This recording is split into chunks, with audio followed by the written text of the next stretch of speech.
Okay, this special board meeting of the Judson Board of Trustees is hereby called to order at 5:08 p.m. I'm very pleased that you have taken time to join us this evening. In compliance with the State Government Code on Open Meetings, tonight's agenda has been appropriately posted. We have established a quorum, and I will call roll. And we'll start with Mr. Diaz. Rafael Diaz. Ms. Rodriguez. Jennifer Rodriguez, here. Mr. Macias. Present. Ms. King. Tanya King, present. Ms. Canoyer. Suzanne Canoyer, present. Renee Pichelle, present. And to my immediate right is our facilitator, Patricia Avientes. Oh. And Dr. Jeanette Ball, our Superintendent of Schools. Okay, take it away, Patricia.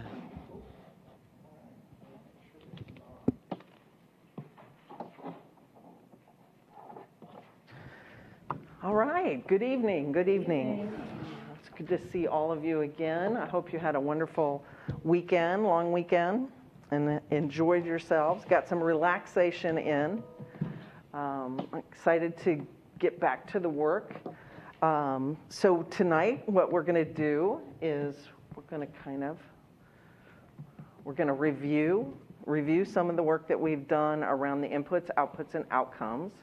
We're going to spend a lot of time with the data, and I've got some packages for you that I want to share. We'll go through that, do some data exploration, and then we're going to really work on some goal setting, some preliminary goal setting, and then we'll talk about next steps. We'll also kind of squeeze in there between board goal setting and next steps a little bit of just reframing what board work is and where we're going with this framework. So that sound all right? Yes. Okay. So as always, I like to start the meeting off just getting a feel for how you walked into the room. So just a one-word check-in, if we could. We start with you, Trustee Diaz. Caught me as I was looking up synonyms. What I was like, I'm going to say the same thing all over again. Ready. Excited. Ready. All right. Oh, yeah, sorry. I should have been ready. Yeah, I'm trying to think of something more inspiring to say, but I'm tired. That's okay. That's fair. You are what you are when you walk in. Thank you. Trustee Macias. I'm in between ready and tired, but I'll go with tired. They're balancing on the cusp. Okay. I'm ready. All right. Ready. Happy. Dr. Ball. I'm good. I'm ready. Curious. I'm ready. All right. We got a lot of readies, a little bit of tiredness, and some curiosity going. Those are all really good things to have, to hold on to as we walk in. My word is grateful. Grateful to be here with you. Excited. I could just give you all kinds. I'm very enthusiastic about tonight. I love to look at data, and I think this is going to be a great evening for us to really move into our governance framework. So I'm very excited. All right, so we talked about this last time, but I want to just review a little bit. Why do school systems and school boards exist? We talked about this last time. Anybody want to venture a thought? Governance. Sorry? Governance. Governance. Why do we exist?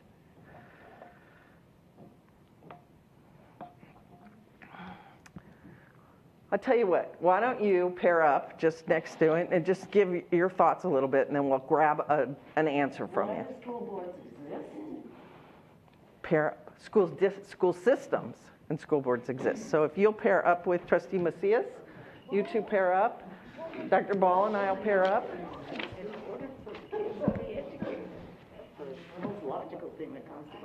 They exist to do with TASB.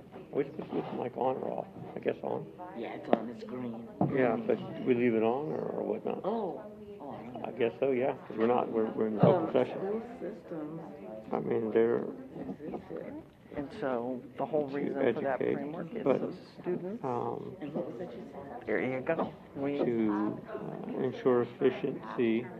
Exactly. We exist because we need to teach Our kids. expenditures and our programs. So that's what it is. We don't manage them, but we have to ensure that we have the right vision. I would say, educate. Right, so we have Provide to a wrestle vision. with adult issues, but what we really need to focus on Are is you saying students. that for both school systems and board? But we know that School there are many boards things with a that make vision. school Yeah. The system is to educate community, to make them college and workforce ready. That's it. And for me, I'm just saying what it is that we actually do. And set policies, I guess. I mean, it's to say without, the obvious. But we also review budgets. I guess that's what she means. Yeah, I think systems and boards are related, but they're Yeah, but they're two different things, yeah. That's what I would say. I need to research when school boards actually started. Okay, let's pull ourselves back.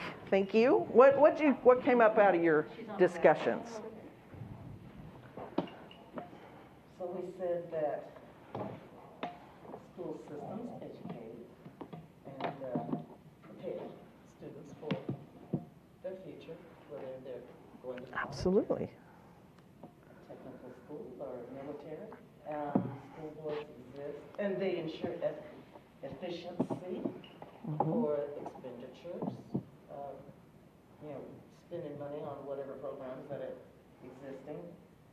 That would be what systems do, and then school boards, we provide leadership, set policies, review budgets. I wonder if that's what you mean. That's what we said. Right. Anybody have a different answer from your group? No, I think you talked more than I did, so I think it's your turn. Don't always tell me, please. Thank you. She's tired. Exactly. Don't push my buttons. So on the school system, obviously to provide the infrastructure of knowledge and support needed for students to be able to gain the skills and the knowledge that they need to excel in life, whether that's post-secondary or career, or the combination of both. On the school board part is to obviously provide the governance infrastructure and accountability, but more importantly, I think, is to understand the codified regulations that are in place that govern a district and like what the framework is, but then marry that with a localized vision that understands the community's challenges, deficiencies, and more importantly, the opportunities that can be created by bringing together a system, by marrying all those issues and topics to create a greater kind of pipeline toward opportunity. But the local aspect of it is incredibly important because it has to be geared toward, taking this infrastructure and then making it localized to ensure that you leverage that well. All right. Okay. Anything different? No? Feeling good? On that, we said philosophically, the United States of America has determined that having educated citizens is for the common good, and so school systems exist for that. Yeah. Okay. So school systems exist to make sure students are prepared for their future, right? That they have the experience and the outcomes to be successful. That's why they exist.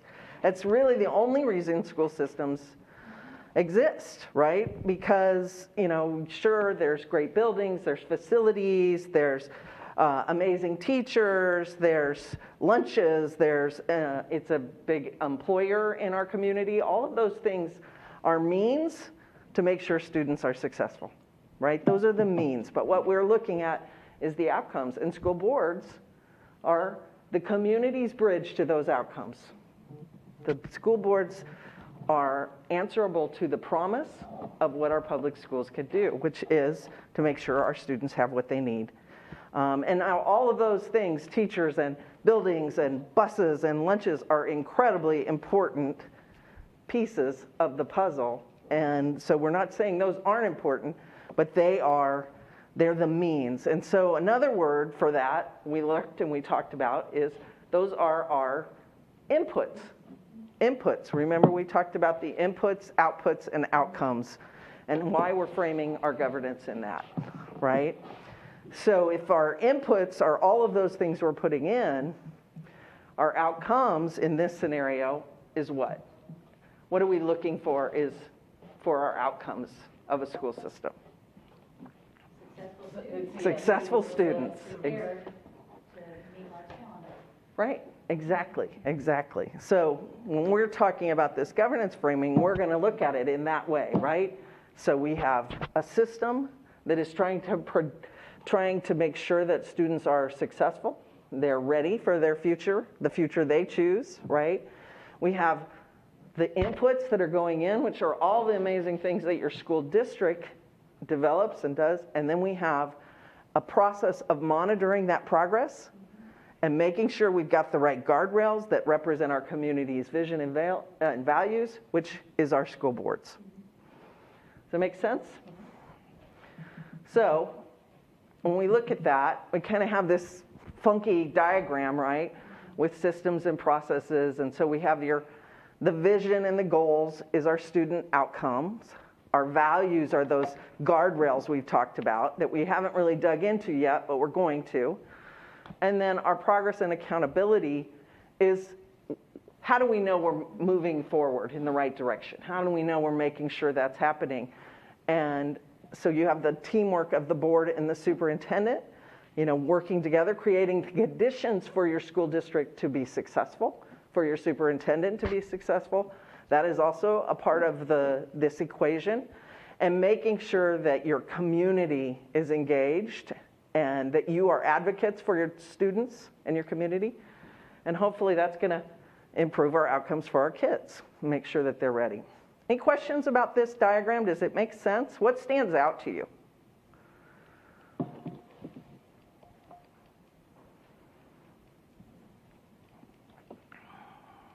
One thing I see that strikes me as important is that the first piece, the synergy and the teamwork. And if that's not there, then the middle part and the end part are difficult. So if we don't form a team with that can create that shared vision and goals, right. Things are difficult. Need to create that shared vision where we want to go so we're all on the same page. And then our guardrails are the same, right? And they should represent our community's vision and values, right? Now, synergy, board work, collaboration doesn't always come without conflict, but conflict can be transformational. So that is part of the agreements and the operating procedures and all of the things that boards come together to make sure that they can continue to move forward. And create the conditions of success for your school district and your superintendent. Anything else standing out for anyone? I think the one outcome being improved student outcomes, like that's the thing. It's not like balanced budget or whatever that's like those are things that we need, right? But right. Like the ultimate outcome is improved student outcomes. Right. No, that's great because that's what school districts exist for, right? Is to improve student they don't exist for balanced budgets. Mm-hmm. Incredibly important, right? I'm not discounting that. Incredibly important, but that is an outcome that is not a student outcome. Mm-hmm. So, good. Anything else anybody want to add? Make sense? Okay. So we talked about this, and this is kind of where that balance goes, right? When we talked about when we are building a framework for governance that we want to make sure that there is a balance there between all the work that we have hired and our superintendent to do and her team, all of that work that has to be done, which are all those inputs, right? All the things that have to be put in, those means, and making sure that we understand those enough, but that we are not interfering. We're not 7 superintendents here. There's only one, or 8 superintendents. Sorry, Dr. Ball. There's only one superintendent. So that's that informed oversight. But we also don't want to go to the other side where we're not paying any attention right? Where you're not setting goals, where you're not monitoring progress, where you're not asking those questions around that progress. And that is incredibly important too. And this is from Phil Gore, who has written some really great books. And so we've kind of modified it a little bit, but that informed oversight is really all about too, how are you including your stakeholders? How do you include your students in that? How do you include your community, your educators? What does it look like to be balanced? And that's what this framework is designed to do, is to keep you in between those lines. So we talked about the framework. The vision is where we want to be. The values are how we want to get there. So we got your goalposts. We made a great football analogy, right? We wanted to win the state championship, I believe, here. In Dallas school districts, it's usually the Cowboys they want to win. But the state championship, which is great, right? And so we talked about, if that's our goal, then what are all the things we got to do to get us there? And then our values are those, once again, those guardrails that we're putting into place. So let's review a little bit more. So let's go back to the inputs. Give me an example of some inputs for our school district. We just talked about a couple of them, but just give me a couple more.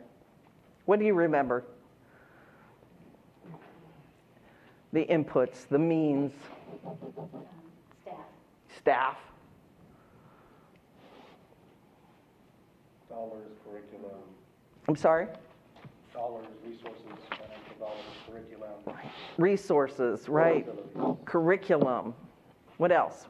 What are some really important things that go into school districts? Buildings. Transportation. Money, right? All of those things, educators, training, all of those things are incredibly important inputs that are means to get our students to the impact we want, right? So what are the outputs? Do you remember the outputs? I'm going to put the definitions up. So the outputs, the result of a particular set of inputs, usually knowable in the midst of a cycle, a measure of implementation of the program or strategy itself. So what would be an output in a school district? Benchmark assessments. I'm sorry? Assessments. Sure. Any data ranging from retention, attendance. Sure, right? Attendance. What would be an output around our educators that we're putting in? What about our inputs? Retention rates, excellent. Yeah, right? Does that make sense? Those are the outputs. Those are in the middle of the cycle, right? If we're not measuring progress, then we don't want to get to the end of the game. We don't want to get to the state championship game and realize that we had never been able to reach a first down because we didn't have the right, I don't know enough about football to continue this analogy, but I'm going to try really hard. We don't have enough linemen to block for the quarterback, right? Look at that. That was almost. All right? So we want to make sure that we're measuring those inputs, right? That we're training those guys to get to block for the quarterback. Okay, and then we know that the outcomes, right, are those impacts at the end, right? We've talked about that. And then we said, okay, there's other outcomes which are incredibly important. Those means, those balanced budgets, those, the teacher retention, all of those things are incredibly important means to getting, but they're not student outcomes. They're not student outcomes. So what we want to measure right now as a board is student outcomes. And that's a measure of what a student knows and is able to do. So those are the end results, right? The impact, rather than. So we're gonna talk about kids rather than adults. Make sense? Anything standing out there? Any questions about this? Great. You guys are top of the game here. Okay, so you guys, well, let's go back here. Let's think about this. Name one of your student outcomes. You all said, what resonates with me? What is important to me and my community as it regards to a student outcome? You all picked an outcome last time we were here together. You wrote it down, right? So do y'all remember any of those? What were they? Anybody have one that stands out? Graduation. Graduations, right? Rates. Third grade reading. Say? Third grade reading level. Third grade reading levels. What else? What else bubbled up? Trustee Macias, you guys had a different one. You had a math one? We had reading and math. Third grade math? Yeah. Reading, yeah, and math. Reading and math, right. So we had those, all right, you remember those. Those are student outcomes, right? And then I asked you guys, okay, what do we got to do to make them tangible, right? It's really easy to say, and it's a little bit aspirational, and of course we all want 100%, right? 100%. And that should be our aspiration. But if we're saying in the next 4 or 5 years, in the next 5 years, what is manageable, then we've got to look at that data and really set what is both a stretch and what is feasible, right? And so in order to do that, we have to turn that student outcome into a student outcome goal, right? Does anybody remember what we needed to do to add to that, to get to it, to make it tangible beyond just kind of an aspirational goal? So it was the metric and then the existing quantifiable number, Right. the number that we want to get to, and the timeline. Or Right. The sunset. Okay, you got 3 out of 4, right? Where So- we are already. Baseline, target, population, and deadline. So we want to be really specific about that population because we need specific goals in order to measure progress, right? And so when we turn our student outcomes into a student outcome goal, we're going to add all of that. And in order to do that, we're going to do a little data exploration to get there, right?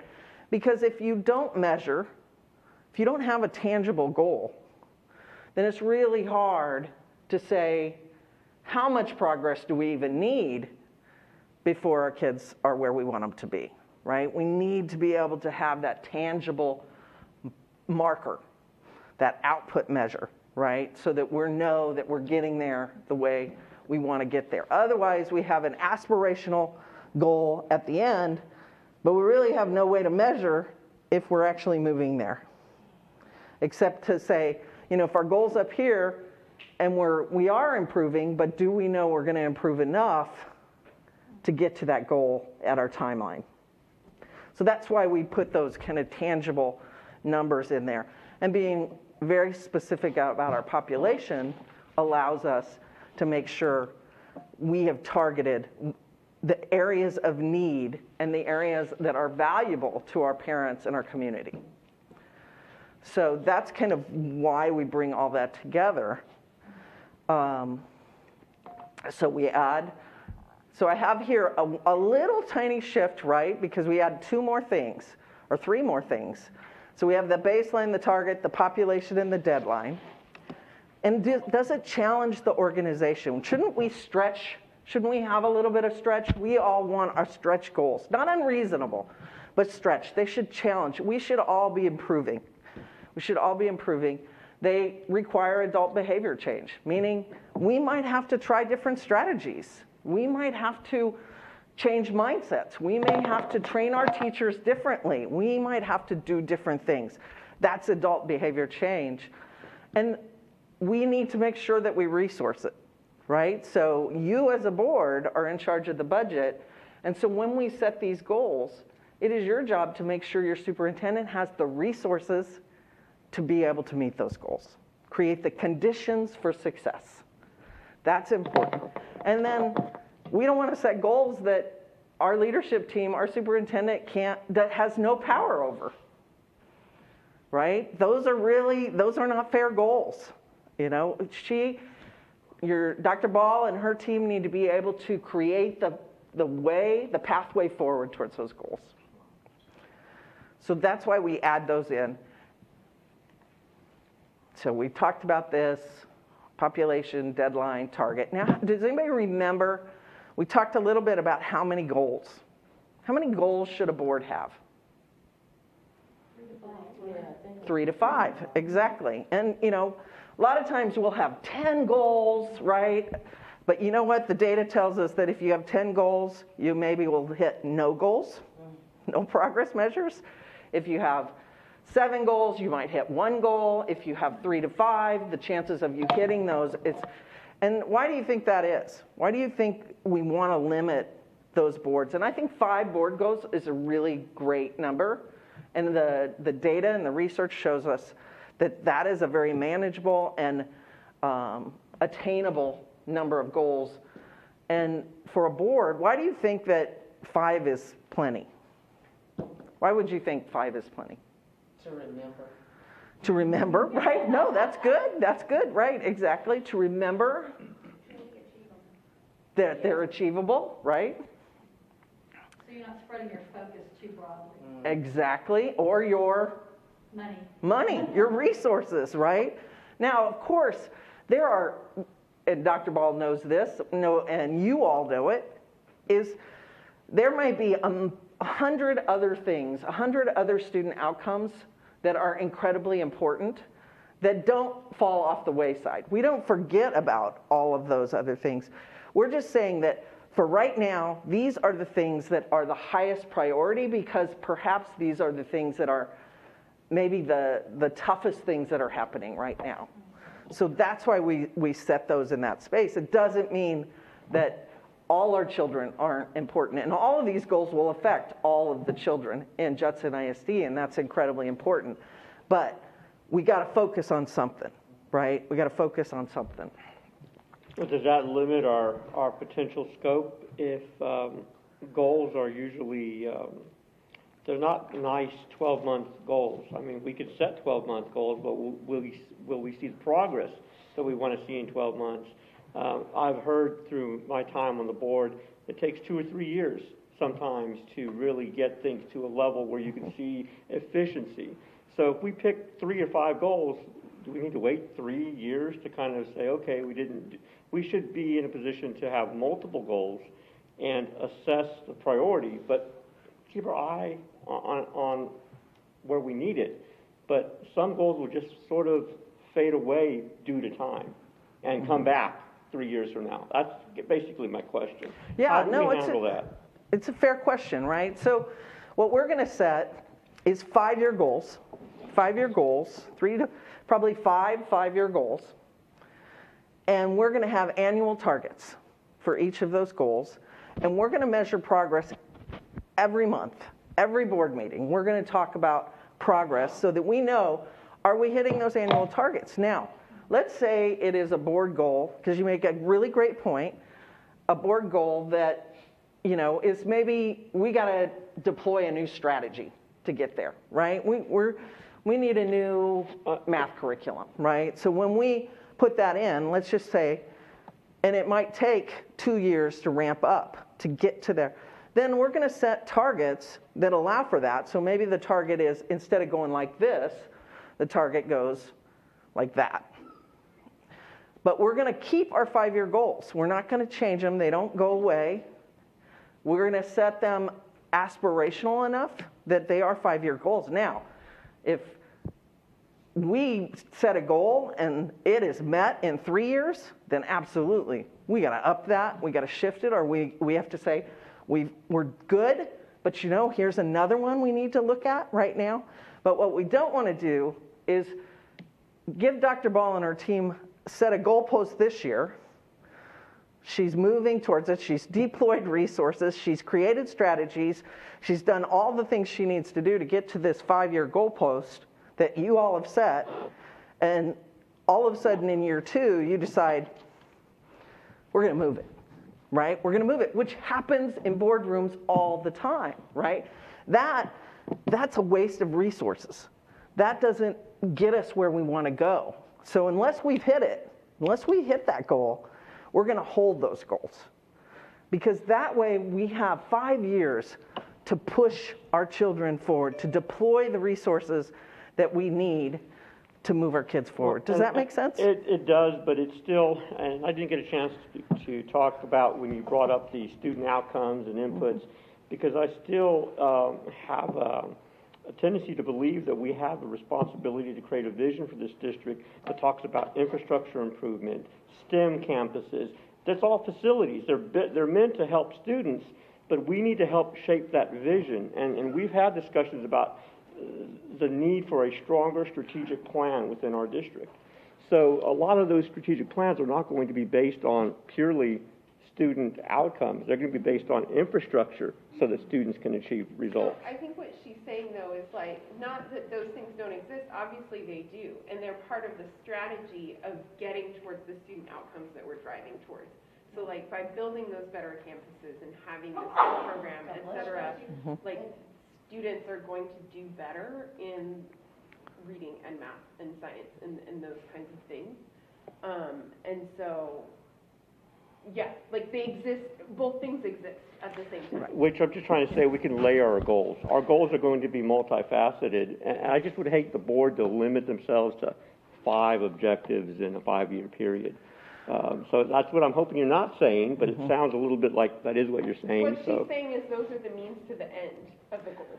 So if you set a goal around that you want X number of students to meet standard or to reach a STEM goal or a science goal or a math goal, right? Then that is the goal that the board has set.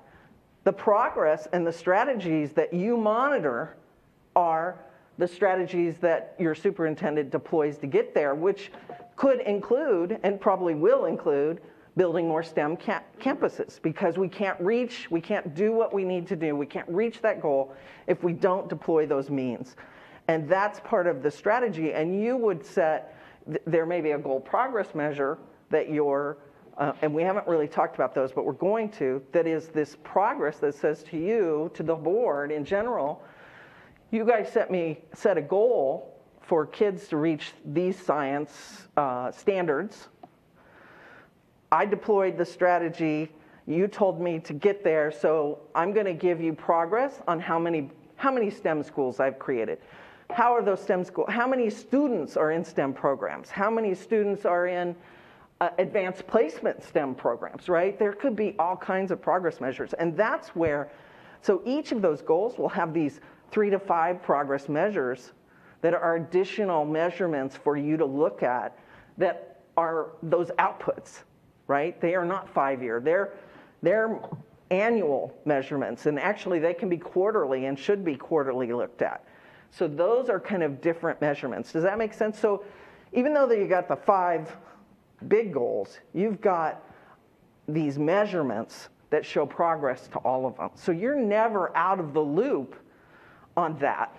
And we would I would imagine, put those goals into the superintendent evaluation, or would they be just board goals where we're monitoring and policing them ourselves?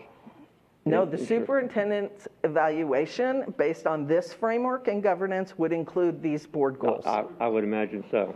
Right, because that's what you're resourcing. That's what you've provided is, look, but remember, part of that agreement is that you create the conditions for success. So you can't set a goal and then not resource it, right? You can't set a goal and then get in the way of progress. So that's an important nuance. So when board work is you guys have said, we have hired a superintendent to get to the vision that we're creating through these goals, a community vision. And we're going to give our superintendent what she needs to be successful to reach those goals. And we're going to connect with our community and make sure they understand that there's progress towards these things. All of that is what creates a balanced governance system that actually moves the needle for kids. So that's what we're trying to create in this framework, right? We don't want surprises. You don't want surprises. You don't want to hit 3 years and figure out that you're nowhere close to that science goal or that STEM goal or that 3rd grade reading goal.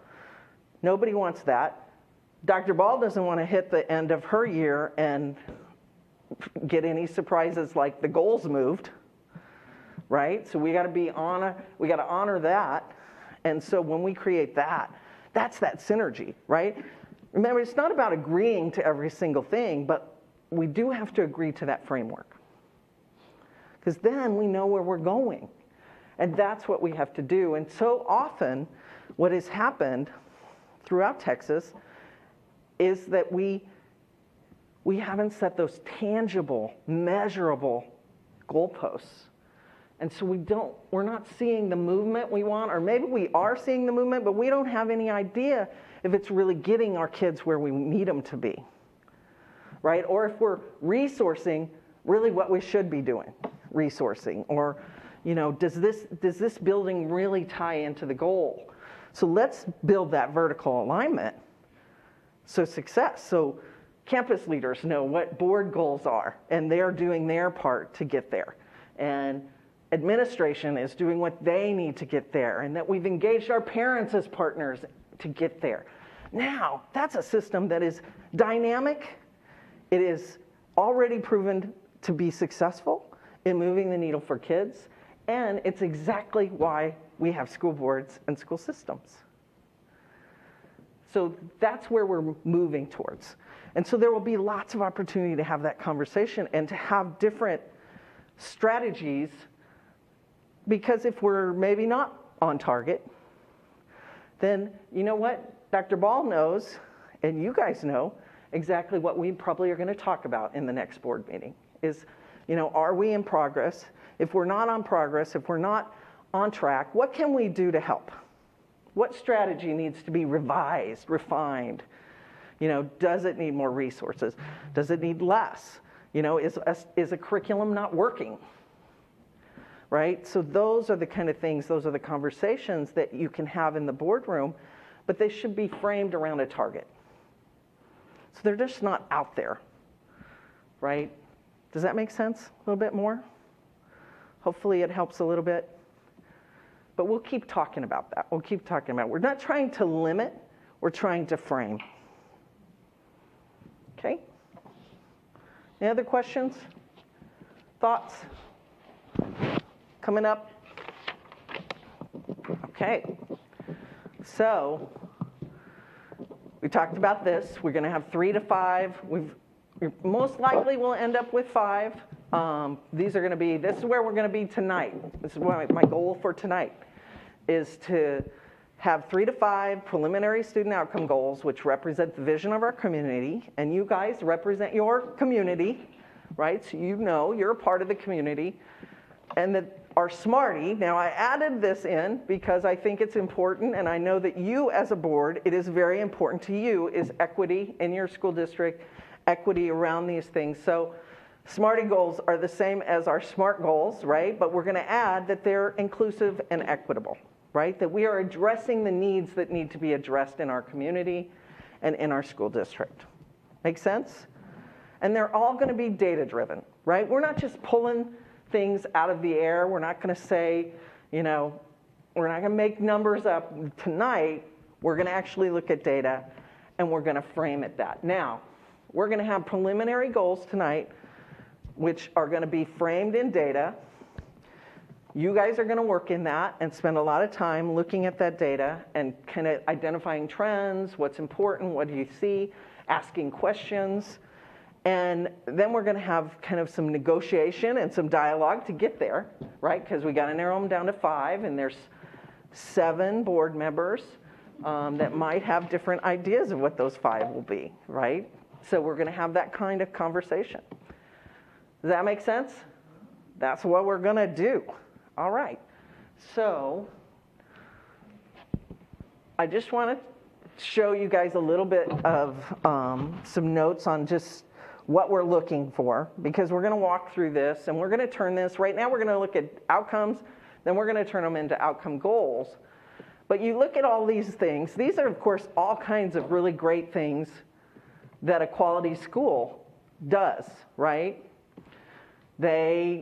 All students achieve their academic potential while developing their strength of characters, meets the needs of all learners, sees every student and ensures that he or she connects, learns, grows, and succeeds, So all of those are incredibly important goals for a school district.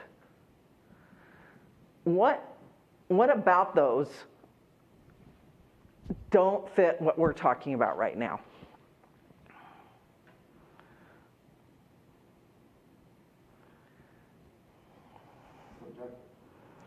I'm sorry? There's room for subjective, it's too subjective. It Too doesn't have the hard subjective, metrics right. In order to define what, what is all learners, or what are the needs. Right. But it doesn't provide you that kind of objective approach. Yeah, they're aspirations. They're aspirations, but are they goals? Are they tangible goals that we can measure progress towards?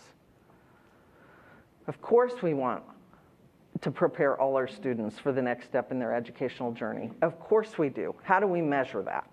And how can we put a tangible, like where are we now? How do we make those tangible? So those are real. So what we're going to do is we're going to take these kind of aspirations and we're going to turn them into tangible, measurable goals so that we know that we're moving forward. Not necessarily all those ones, right? So then when we look at that, whoops, wrong way. Well, you can't see the red in here. But the red on here is that top one, all students achieve their academic potential while developing strength of character. That's really two different types of goals, right? There's different things in there. The closest one to a tangible goal, it doesn't show the red. Highlighting? Yeah, but that's all right. And then that second to last one, 100% student achievement on academic performance goals. Absolutely we want that, but is it feasible? And at what point? At what point do we get there? Okay? So those are just things that I wanted to make sure that we had. So these are examples of student outcome goals, and we talked about this. Just want to make sure you guys see that. So when we think about the 4 things that make a student outcome goal, right? In that first one, we know which one is our baseline. What's our baseline? 20%. What's our target? 80%. Our deadline? August 2021. What's our population? Pre-K. Students of pre-K program, who enter kindergarten ready. Students from our pre-K program. Right, exactly. So you see those types of examples, right? And the non-examples are kind of what we were talking about before. Why is the last one not an example? Quality, how do you measure quality? How do you measure quality? That's a good point. But one other thing stands out when we think about why we have education. It's not student-centered. Yeah. It's what? It's not student-centered. It's not about students. It's not a student outcome goal. It's an incredibly important outcome goal, but it is not a student outcome. In order to get high quality teachers to increase, that is a means to get to a student outcome goal. That is an input that can. Now, remember when we talked about our value system? That could be a measurement of a value, because that could be a guardrail, that we want high quality teachers, we want our teachers retained, right? Those are important, so we could bring that into board work as well. And so that's one of the other things that we haven't talked about a little bit, and we're gonna do this part first, okay? So why don't we right now, because we're gonna go into data. You want to grab dinner? And do you turn off the mics on that? Okay. Let's grab dinner, and then we'll talk about how we're going to move through the data, because that you're going to be doing in pairs, and then you're going to do some work alone, then we're going to bring out. We're going to spend the next probably 2.5 hours working through this, or 2 hours-ish. All right? Sound good? So you want to stop and get some dinner?